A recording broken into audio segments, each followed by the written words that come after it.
In this video, I show you where fault messages appear and how to clear them. I also show you what happens when a channel is forced into pause mode. In this video, I have disconnected the CT from channel 1. When the channel faults, it turns red, as shown here, and the faults icon is displayed.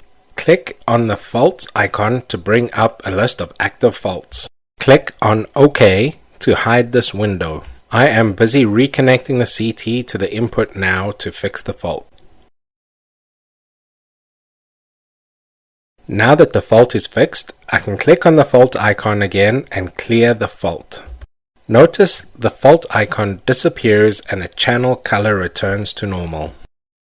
If the channel is put into pause mode, the system will hold its current measured temperature from the moment it is paused.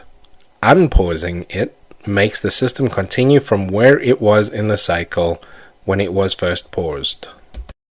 As you can see on the chart, the set point line matches the temperature when it paused and is held constant until it is unpaused again. Also, notice that the channel's background color is yellow as it is currently paused. Thank you for watching. Please check out the rest of the video tutorials on how to use the user-friendly HeatView software, or go to heatview.ca and click on the Contact Us button if you need any more support.